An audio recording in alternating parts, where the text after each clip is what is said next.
as Black women, we don't ever feel like we're enough. We don't ever feel like we're special enough or exotic enough. We are like so beautiful. We are so unique. Our hair texture is so special. It's literally one of a kind. It grows towards heaven, for goodness sake. You kidding me? Like, you're gorgeous. I'm gorgeous. That wonder working power that God has been able to work through me with my natural hair. I'm like, yo, if God set me free from the shackles of feeling like I couldn't leave my house with a wig on, how else is he gonna transform me? How else is he working through me right now? I don't know if anybody can relate to this, and this is gonna be another moment for me of embarrassment, because I have to be honest, like, I feel like sometimes I'm like, we need to bring a little bit of shame back, a little bit of embarrassment back, because people don't ever feel embarrassed. And so it's hard to be held accountable when you feel like you're not doing anything wrong. But I remember when I was growing up in elementary and middle school, I used to lie about the fact that I was half German, half like West Indian, and half Puerto Rican. I'm like, I just wanted to be so exotic. I wanted to be foreign. I wanted to be interesting. I thought being Nigerian wasn't interesting, because that was back in the day, being Nigerian or being from anywhere in West Africa, that was the era of being called an African booty scratcher. And although I held my own and I was able to spit back my own insults if anyone tried me, it still had impact. Like, and I still also didn't want to be just African. I didn't want to just be a Black girl. And so I would pretend I was half German. I would pretend I was half Puerto Rican. I would pretend that my family was from the West Indies. I would make up all these, like, I would just fabricate and make up all these stories about my ancestry to seem more interesting, to seem more exotic, to seem more like, ooh, you're special. And even recently, like, you know, I'm on this hair journey, and there are still things, and I've talked about this before, like, there are still things I'm working on to accept, right? The first step for me was my natural hair, like the hair that grows off the top of my, like, out of my scalp, accepting that. And God really delivered me. God really confirmed for me a couple of months back that I was fearfully and wonderfully made. And I started to radically accept my natural hair. But there were still parts of me that were like, oh, I'm still not special enough. I wear glasses. I don't know if people know that about me. And I also wear contact lenses, and I've been wearing these like brown contact lenses. Of course, they're not stark or like crazy different, but they're still not my eye color. And I wore them on camera because I was like, oh, maybe I'd be more interesting with a lighter shade of brown eye. And I'm like realizing I don't want none of that. I don't want no parts in that, because I have beautiful dark brown eyes. I'm a beautiful Black woman, and I'm 100% Nigerian and 100% special, okay, because I'm a child of God. So I wanted to share that with y'all, because I'm still, like, again, on this journey, and I still want to make sure that I'm 100% candid and 100% vulnerable, because I'm still 100% a human being. But God will always convict me, and God will always call me in and be like honest with me. And I think it's so important to be honest with each other and honest with ourselves. As Black women, we don't ever feel like we're enough. We don't ever feel like we're special enough or exotic enough. We are like so beautiful. We are so unique. Our hair texture is so special. It's literally one of a kind. It grows towards heaven, for goodness sake. You kidding me? Like, you're gorgeous. I'm gorgeous. And I'm so proud of this journey that I'm on. I'm also proud of like the fact that I'm at a point where I'm so candid and confident and vulnerable that, like, I'm always going to keep it 100 at this point. You know, I'm always going to be bold in my statements and stand on that, and stand on the fact that God is continuing to heal me. God is continuing to reveal his glory to me. God is continuing to remind me every single day, not just that my hair is wonderfully and fearfully made, but my features on my face, all of that is fearfully and wonderfully made. One other thing that I'm pointing at it right now, but one other thing I've been struggling with for a while is my nose ring. It's one of those things, and this cracks me up, because my pastor, I recently went to Minnesota for a retreat. One of my good friends, she's phenomenal, has a ministry, and she had a retreat for women who came together and just prayed, and talked a lot about the secret place, dwelling in the secret place of the Most High. And one conversation that happened during that time, it wasn't like a whole group conversation, but it was kind of like off to the side.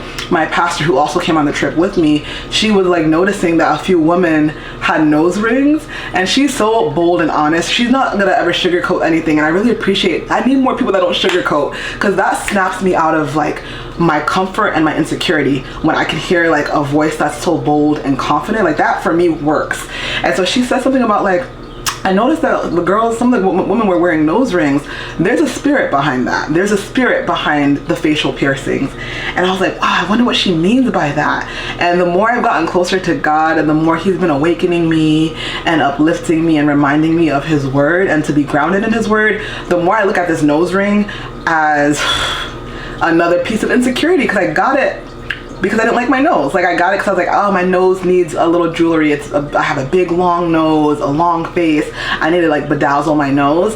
And this is something on my nose that I'm like, I've gotten rid of it before, but it's like, oh my God, it keeps ensnaring me.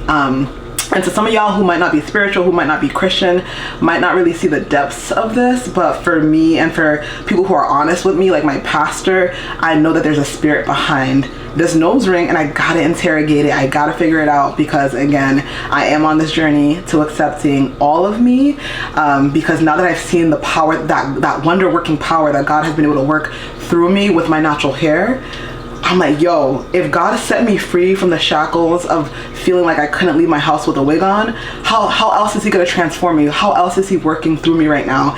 And you might see me come on this camera really soon without my nose ring. But yeah, that's one of the things I'm really attached to, and one of the things that I feel makes me special and stand out. But God keeps telling me, girl, you stand out simply because I created you, simply because you have a light that I've placed in you. You have a star that was placed on you from birth that already shines. So anyway, I love you so much if you got to the end of this video, and I'll see you in the next one. Bye. Because I love you all so much, I created this digital product, and it's free. It's free $99. It's free, and I'm gonna link it below. It's a PDF file. I believe it's 8 pages that I created, and it's a quick ebook about 3 ways to embrace your 4C God-given natural hair. I hope you enjoy it. It has affirmations, it has some personal experiences from me, some words of encouragement if you need that, but it's down below and it's completely free in the description box. If you would like to purchase it, for whatever reason, I just created an Etsy shop and I added it on my Etsy shop for $5. Honestly, like, just get it for free. I'm at a place right now where I'm not here for the money. Like, my God is the ultimate provider. So I'm not looking for money. I'm not striving for wealth. I'm not striving for anything. And whew, that's a breath of fresh air. I just want to give. I want to serve. I want to be a servant. Heck, let me wash your feet. I got you. But yes, it's free in the description box below. Another thing that I created recently was an email address that is connected to this channel, so I'm gonna have that email address in the description below as well. If you need to email me, if you have any inquiries or whatever, the email address will be in the description box below. And then lastly, I'm going to be coaching. So I don't know if you guys know this about me, but I'm an instructional coach and I'm an educator by trade. So I have my master's degree in education. Typically, I coach and educate teachers on how to teach students like effectively, like instruct students effectively in classrooms. And I think I'm shifting, not even I think, because I know what I'm talking about. I am shifting to coaching women with 4C hair on how to be confident, stand and step into who God has created them to be. Even when you're shaking, even if your legs are shaking, if your knees are buckling, like mine can be at times, like how can you really step in even when you're doubting yourself? How can you lean completely into the will of God even when there's doubt filling your brain? And how can you love your natural hair even though you've been hiding it under a wig like I have? So I'm going to be coaching on that, and those coaching sessions will be free for the first 10 people who send me an email. And I'll probably, you know what I'm going to do? Just to make it fair, I will be choosing 10 people to coach, and then once I choose the 10 people who are going to be getting coached by me, I'll send out my Calendly. That way you can schedule a time based on my availability. So yeah, we'll do it like that. But I will randomly generate the 10 people who will get coached by me. Remember, it's completely free. I don't want your money. I'm doing this out of the goodness of my heart and out of the goodness of God. God told me to offer this. God told me to do it for free, and I'm being obedient to my God. So if you're interested in that, just email me, let me know that you're interested, and we'll connect. I will let you guys know maybe by the end of next week.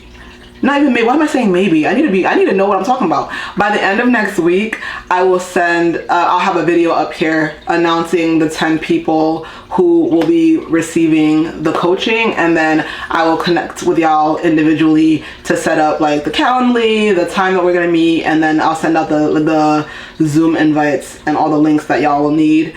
But yeah, that's what we're doing. We're getting better at this thing. We're gonna love ourselves. We're gonna embrace how beautiful we are with our natural hair, and we're gonna be free. That's it. The freedom of wearing your natural hair, I can't even like express it clearly enough for y'all, but just know that once you step into the freedom of who you are, that peace that you're gonna feel, that beauty that's gonna exude from you will be second to none. I promise you, I promise you. And I love you so much. I will see you in the next video.